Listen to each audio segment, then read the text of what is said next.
પહેલું, accepting the nature. જે વ્યક્તિ જેવો છે એવો જ રહેવાનો છે, એમાં કોઈ પરિવર્તન આવવાનું નથી. આપણે બધા દુઃખી કેમ થઈએ છીએ? કારણ કે આપણે એક્સપેક્ટ કરીએ છીએ કે આ વ્યક્તિમાં, આના સ્વભાવમાં પરિવર્તન આવે, અને ક્યારેય આવતું નથી, એટલે આપણું મન અશાંત થાય છે. પણ when you accept the individual as it is, આમાં કંઈ જ પરિવર્તન આવવાનો નથી, આ જે છે એવો જ કે એવી જ રહેવાની છે, ત્યારે તમારો જોવાનો નજરિયો બદલાઈ જાય છે. પાગલને કેવું આપણે એક્સેપ્ટ કરી લઈએ છીએ? પાગલ છે તો પાગલ છે, ફૂલ સ્ટોપ.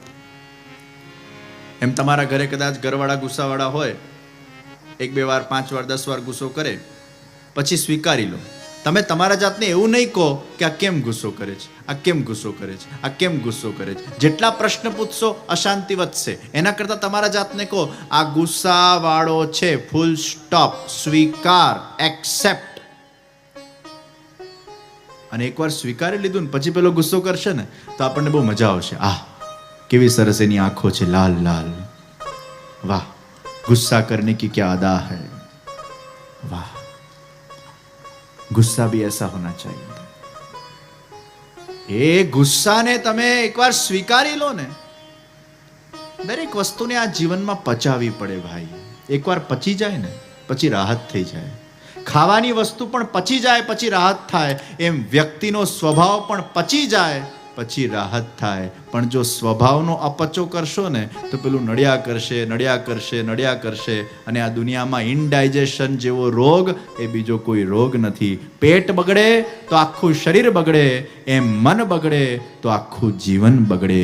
એ મનને બગાડતા નહીં કોઈકના સ્વભાવથી. સ્વભાવને પણ પચાવવું પડે ભાઈ. Digest the nature of an individual, because you cannot change the nature of an individual. What it is as it is. પ્રકૃતિને આપણે બદલી શકીએ છીએ. વરસાદ આવે તો આપણે રેનકોટ પહેરીએ છીએ, ગરમી લાગે તો આપણે એવા કપડાં પહેરીએ છીએ, ઠંડી લાગે તો આપણે સ્વેટર પહેરીએ છીએ. આપણે પ્રકૃતિ પ્રમાણે ચાલીએ છીએ. પ્રકૃતિ આપણા પ્રમાણે ચાલે છે? ના. ऋतु अनुसार हम अपने मन को जैसे बदलते हैं, उसी प्रकार व्यक्ति के स्वभाव के अनुसार व्यक्ति को अपने आप को उसमें मोल्ड करना पड़ता है, उसके साथ एडजस्ट करना पड़ता है, उसको एक्सेप्ट करना पड़ता है और उसको अंडरस्टैंड करना पड़ता है. एक्सेप्टिंग, અંડરસ્ટેન્ડિંગ એન્ડ એડજસ્ટિંગ, આ 3 ગુણ જે વ્યક્તિના અંદર, આ 3 વિવેક જે વ્યક્તિના અંદર, વ્યવહારિક જગતના અંદર છે, એ વ્યક્તિ હંમેશા સુખી થઈ શકે છે. એ ક્યારે પણ દુઃખી થતો નથી, કારણ કે એના અંદર આ 3 મુખ્ય ગુણો છે. હવે આપણે આનું ઊંધું કરીએ છીએ. આપણે એક્સેપ્ટ જ કરતા નથી અને ઉલટું પ્રશ્ન કર્યા કરીએ, કેમ આવો, અને પછી પાછી મુદત પાડીએ. આ જ્યાં સુધી આના સ્વભાવને બદલશે નહીં ત્યાં સુધી મને ગમશે નહીં, એટલે જિંદગી ભર એવો ને એવો જ રહે. એ રાહ જોઈને બેઠો હોય ક્યારે બદલાય, ક્યારે બદલાય. એ નહીં બદલાય. You have to used to it. And we have this tendency to get ourselves used to it, but we don't want to. અમારા વંદનાબેન અહીંયા બેઠા છે, ચૂના ભટ્ટીમાં રહે છે. એ સૂઈ ગયા હતા, હમણાં જાગ્યા, નામ લીધું એટલે. એ શાંતિથી બેઠેલા. એ ચૂના ભટ્ટીમાં રહે છે. અને તમારા ઘરના બાજુમાંથી ટ્રેન બહુ જાય ને, રેલવે સ્ટેશનના પાસે છે ને. બહુ વર્ષો પહેલા હું નાનો હતો ત્યારે રોકાયો હતો, મને યાદ છે. એમના ઘરે બાજુમાં જ ટ્રેનો જાય, એટલી બધી ટ્રેનો આમ હોર્ન વગાડતી જાય. એકવાર એમના ત્યાં સૂતો તો મને આખી રાત ઊંઘ નથી આવી. 15-20 વર્ષ પહેલાની વાત છે. એ વખતે મારી ઉંમર કેટલી ખબર નહીં. એ મને યાદ છે કે એમના ઘરે ઊંઘ્યો નહોતો. પણ હવે એમને તમે પૂછો ને, તમને ઊંઘ આવે છે? હવે કદાચ જો ટ્રેન ના જાય ને તો એમને ઊંઘ ના આવે. હવે એની આદત પડી ગઈ કે ટ્રેનના હોર્નની એવી આદત પડી ગઈ કે હવે જ્યાં સુધી પેલો હોર્ન ના વાગે, કારણ કે હવે એને સ્વીકારતા ગયા. જે છે આ જ છે, જે છે આ જ છે, જે છે આ જ છે. આના સાથે જ રહેવું પડશે, આના સાથે જ જીવવું પડશે.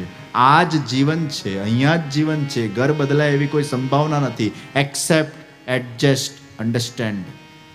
અને પછી કેવું મન માની જાય છે, પછી એ હોર્ન આપણને અખરતું નથી. જ્યાં 3 સૂત્ર તમારા જીવનમાં તમે ઇમ્પ્લિમેન્ટ કરી નાખ્યા, પછી જીવનના અંદર કેટલાય શોર ગશોલ તમારા આજુબાજુ ચાલ્યા કરે, કેટલાય કાંટાઓ આજુબાજુ હોય, પણ તમે હંમેશા ફૂલ બનીને એમાંથી સુગંધને પસરાવ્યા કરતા હો છો. એ કાંટાઓ તમને અફેક્ટ નથી કરતા, કારણ કે તમે ફૂલ બની ગયા છો અને કાંટાઓના આદિ બની ગયા છો. મને એક જણાએ પૂછ્યું, how to have a problem free life? સમસ્યા વગરનું જીવન કઈ રીતે પ્રાપ્ત થાય? એટલે મેં એને જવાબ આપ્યો, to expect a problem free life is the biggest problem of the life. To expect a problem free life is the biggest problem of the life. क्या जीवन समस्या के बिना हो सकता है? नहीं. क्या जीवन प्रॉब्लम्स के बिना हो सकता है? नहीं. एक समुद्र कभी भी ऐसा एक्सपेक्ट नहीं कर सकता कि मुझे एक लहरों के बिना का जीवन मिले. अरे समुद्र, अगर समुद्र है तो लहरें आएंगी ही.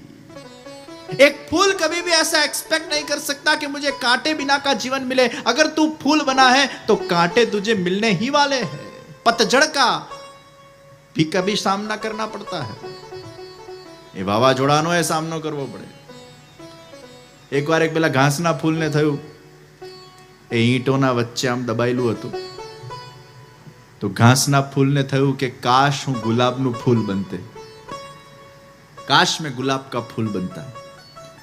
એટલે ઘાસના બીજા ફૂલો જે આજુબાજુ બેઠેલા ને એને કીધું કે આ ગુલાબના ફૂલ બનવામાં કંઈ સાર નથી, ભલે પદવી મોટી છે પણ હેરાનગતિ બહુ છે, એમાં સ્ટ્રગલ બહુ છે, સંઘર્ષ બહુ છે. એના કરતાં આપણે સુરક્ષિત છીએ. વરસાદ આવે તોય સુરક્ષિત, વાવાઝોડું આવે તોય સુરક્ષિત, આપણને કંઈ અડે નહીં. આપણા ઈંટોના વચ્ચે એવા દબાયેલા છીએ કે બહુ વાંધો નથી આવતો, આપણે પ્રોટેક્ટેડ છે. वो घास के फूल को लगा, अरे ये तो कोई जीवन है. ઘણીવાર પ્રોબ્લેમ્સ ના હોય ને તો એ જીવનમાં મજા ના આવે, અને ઘણીવાર બહુ પ્રોબ્લેમ્સ આવી જાય તો એ જીવનમાં મજા ના આવે. ઘણીવાર આપણને ખબર નથી પડતી આપણને જોઈએ છે શું. બહુ ઠંડી પડે તો બહુ ઠંડી, બહુ ઠંડી, બહુ ગરમી પડે તો બહુ ગરમી, બહુ ગરમી, બહુ વરસાદ પડે તો બહુ વરસાદ, બહુ વરસાદ. તને જોઈએ જ શું? બહુ તડકો, બહુ તડકો. ઘાસના ફૂલે ભગવાનને પ્રાર્થના કરી, ભગવાન તું મને ગુલાબનું ફૂલ બનાવી દે. ભગવાને વરદાન આપ્યું, ઘાસના ફૂલ ગુલાબનું ફૂલ બની ગયો. અને જ્યાં એ ગુલાબનું ફૂલ બન્યો, કાંટાઓના વચ્ચે રહેવા લાગ્યો. એવા વાવાઝોડા આવ્યા, એવા વરસાદો પડ્યા, એ ગુલાબનું ફૂલ છિન્ન ભિન્ન થઈને એની પંખુડીઓ એ વિખરાવા લાગી અને જમીન પર પડવા લાગી. અને એ ગુલાબના ફૂલે જ્યારે જમીન પર પડીને પેલા ઘાસના ફૂલ સાથે જ્યારે મુલાકાત કરી, ત્યારે પેલા ઘાસના ફૂલે હસતા હસતા કીધું, મેં તને ના પાડી હતી ગુલાબ બનવામાં કંઈ જ સાર નથી, ખોટો તું ગુલાબ બન્યો, ખોટો તું હેરાન થયો. ત્યારે ગુલાબના ફૂલે કીધું, અરે ઘાસના ફૂલ, એકવાર તું આ એક્સપિરિયન્સ તો કરી જો, ગુલાબના ફૂલ બની તો જો, એનો આનંદ જ કંઈ અલગ છે. અરે बिखरना तो सबको है, मरना तो सबको है, लेकिन मैं जी कर मरा हूं. समस्या बिना का जीवन क्या जीवन है? संघर्ष बिना का जीवन क्या जीवन है? एक बार गुलाब के फूल बनकर तो देखो, जी कर तो देखो, संघर्ष भी हमारे लिए सहज बन जाएंगे.